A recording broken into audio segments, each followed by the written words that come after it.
Hello,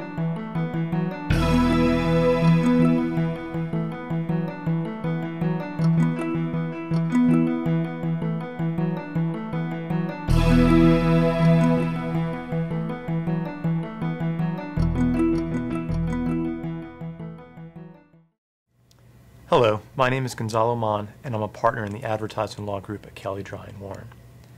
I've been asked to talk to you about some of the legal issues that companies should consider before they engage in social media. Part of what distinguishes social media from traditional media is the nature of the dialogue between companies and consumers. In traditional media, companies have a one-way dialogue with consumers. But in social media, consumers get to take part in that dialogue. There are a lot of benefits to this, but there are also a number of risks. I want to talk about some of those risks and ways that you can mitigate them. Let me start with the concept of endorsements. Typically, when people hear the word endorsement, they think about a celebrity promoting a product on TV.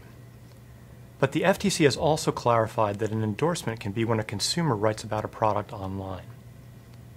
Obviously, not every online review is an endorsement, so the key question is whether the consumer is acting independently or somehow on behalf of the company. If you give money, products, or other incentives to a consumer in exchange for a product review, that consumer could be deemed to be your endorser. Why does it matter?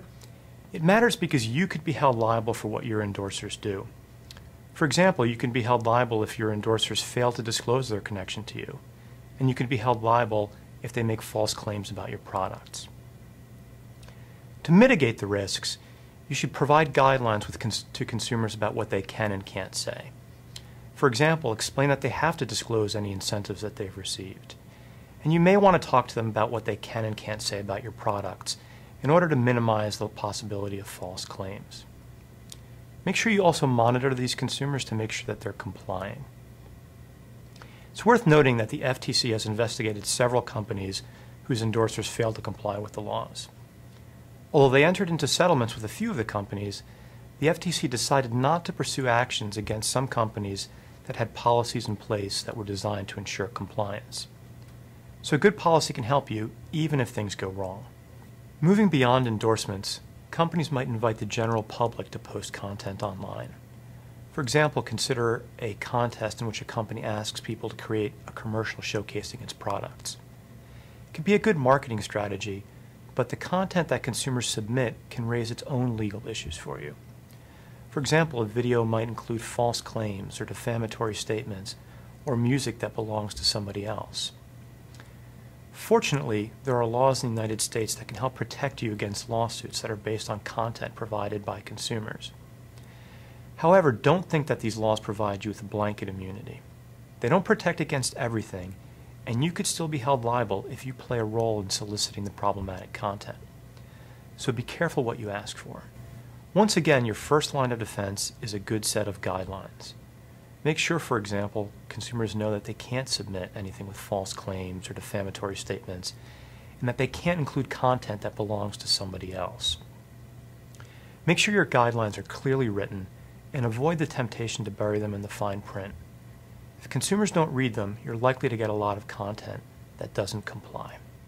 To the extent your invitation to submit content includes the possibility of winning prizes, you should be aware that you might have to comply with contest laws that are scattered across all 50 states.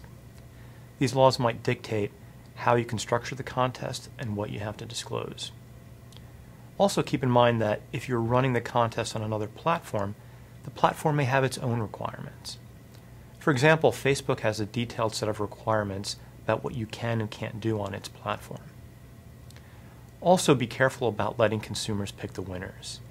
Contests that have public voting are often plagued with cheating, and if you turn over complete control to consumers, you may not like the outcome. So make sure you retain some control over what happens. Obviously, there are a lot of benefits to engaging in social media, but there's also a lot of risks. It really pays to spend some time up front thinking about these risks and planning for them. If you spend this time up front, you're likely to save yourself a lot of time, headaches, and legal fees later. Thank you for listening.